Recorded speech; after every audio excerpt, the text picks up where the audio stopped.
ইন্ধন আৰু খাদ্যৰ নাটনিত ভুগিছে পশ্চিম কাৰ্বি আংলংবাসীয়ে নামত পৰিস্থিতি শান্ত হ'লেও স্বাভাৱিক হোৱা নাই জীৱন যাত্ৰা সোম আৰু মঙ্গলবাৰে অগ্নিগৰ্ভা হৈ পৰা পশ্চিম কাৰ্বি আংলঙত সৰ্বত্ৰে বিৰাজ কৰিছে অজান শংকাই খালী ৰাজপথ বন্ধ দোকান বজাৰ বন্ধ পেট্ৰল পাম্প শিক্ষানুষ্ঠান তথা অনুষ্ঠান প্ৰতিষ্ঠান ইন্ধন আৰু খাদ্যৰ নাটনিত ভুগিছে পশ্চিম কাৰ্বি আংলংবাসীয়ে এতিয়ালৈকে মানুহৰ ভয় সংকয় শেষ হোৱা নাই কাৰণ কোন মুহূৰ্তত কি হয় মানুহে এইটো লৈ পেলাই সদায় মানে ভয়াতুৰ হৈ আছে ইফালে মানুহৰ খাদ্যৰ অভাৱ হৈছে দোকান বজাৰ সকলো বন্ধ মানুহৰ নাজল নাথল অৱস্থা হৈছে গতিকে মই ভাবোঁ চৰকাৰে ইয়াৰ সিদ্ধান্ত অনতিপলমে ল'লে ভাল হয় নহ'লে হয়তো ইয়াতকৈ বৃহৎ ঘটনা ঘটিব পাৰে আগলৈ অতি ভয়ানক হোৱাৰ মানে শংকা আছে যিহেতু এতিয়ালৈকে দোকান পোহাৰসমূহ খুলিব পৰা নাই তাৰপিছত মানুহৰ খাদ্যৰ নাটনি হৈ আছে তেলৰ ডিপুবিলাকো বন্ধ স্কুল কলেজবিলাকো বন্ধ গতিকে অতি পলমে চৰকাৰৰ লগত আলোচনা কৰি ল'লে ভাল হয় এতে খেৰণীৰ দৈনিক বজাৰখন জ্বলাই দিছিল দুৰ্বৃত্তই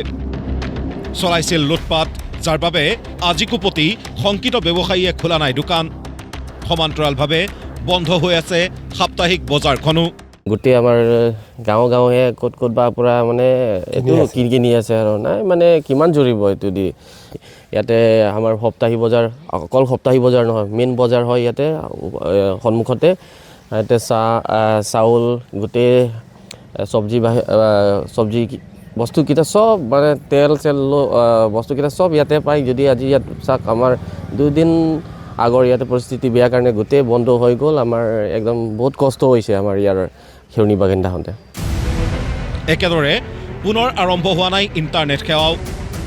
এনেদৰে যদি কিছুদিন থাকে তেন্তে খাদ্য আৰু ইন্ধনৰ নাটনিয়ে চৰম ৰূপ ধাৰণ কৰিব অঞ্চলটোত ইফালে তুলিৰাম ৰংহাঙৰ সৈতে থকা হঠা মিতিৰালি কাৰ্বিসকলৰ প্ৰতিবাদক আওকাণ কৰা আদি বিষয়ত মুখ্যমন্ত্ৰী ডক্টৰ হিমন্ত বিশ্ব শৰ্মাক চোকা সমালোচনা কৰি অসম জাতীয় পৰিষদৰ প্ৰশ্ন উচ্ছেদ প্ৰিয় মুখ্যমন্ত্ৰীয়ে কিয় উচ্ছেদ নকৰিলে পিজিআৰ ভিজিআৰৰ ভূমিত উচ্ছেদতো অতি প্ৰ'এক্টিভ তেওঁ উচ্ছেদ কৰি ভাল পোৱা মানুহ তেওঁ উচ্ছেদ প্ৰিয় মানুহ ইমান উচ্ছেদ প্ৰিয় মুখ্যমন্ত্ৰীজনে কাৰ্বি আংলঙৰ খিলঞ্জীয়া জনসাধাৰণৰ অস্তিত্ব সুৰক্ষাৰ বাবে কাৰ্বি আংলঙৰ খিলঞ্জীয়া মানুহৰ মাটি সুৰক্ষাৰ বাবে দীৰ্ঘদিন দাবী জনাই অহা উচ্ছেদ পিজিআৰ ভিজিআৰ উচ্ছেদ পৰ্বটো কিন্তু মুখ্যমন্ত্ৰীয়ে নকৰিলে কাৰণটো কি তাৰমানে মুখ্যমন্ত্ৰী হিমন্ত বিশ্ব শৰ্মাই উচ্ছেদ নিজৰ ব্যক্তিগত ৰাজনৈতিক অভিলাষ পূৰণৰ বাবে উচ্ছেদ কৰে মুখ্যমন্ত্ৰী হিমন্ত বিশ্ব শৰ্মাই অসমৰ খিলঞ্জীয়া ভূমিপুত্ৰৰ স্বাৰ্থ সুৰক্ষিত কৰাৰ স্বাৰ্থত কিন্তু কেতিয়াও উচ্ছেদ নকৰে একেদৰে সমালোচনা কংগ্ৰেছৰো শিডিউলক অৱমাননা কৰি আদানী আম্বানীক বহুত মাটি দি পেলাই জনজাতিসকলক উচ্ছেদ কৰা ব্যৱস্থা কিন্তু এই বিজেপি চৰকাৰ দিনতে চলি আছে নতুনকৈ তাত বিভিন্ন ইণ্ডাষ্ট্ৰি খুলিলে সেই ইণ্ডাষ্ট্ৰিবিলাকতো যে বহিৰাগতৰ আগ্ৰাসন নহ'ব তাৰো কোনো নিশ্চয়তা নাই সেই গতিকে এনেধৰণেৰে মুকলিভাৱে আদানী আম্বানীক মাটি আবণ্টন ট্ৰাইবেল বেল্ট এণ্ড ব্লক এলেকাত জনজাতীয় বেষ্টনীত 6 শিডিউল এৰিয়াত এইবিলাকৰ যোগেৰে যিটো ডেমোগ্ৰাফি জনগাঁথনি সেইটো পৰিৱৰ্তন কৰাৰ বাবে বিজেপি চৰকাৰে ষড়যন্ত্ৰ কৰি আছে আৰু এই কামখিনি হৈছে একমাত্ৰ তুলিৰাম ৰংহাং আৰু মুখ্যমন্ত্ৰী আৰু ভাৰত চৰকাৰৰ অৱহেলাৰ বাবে ইয়াকো আমি ধিক্কাৰ দিছোঁ আৰু যি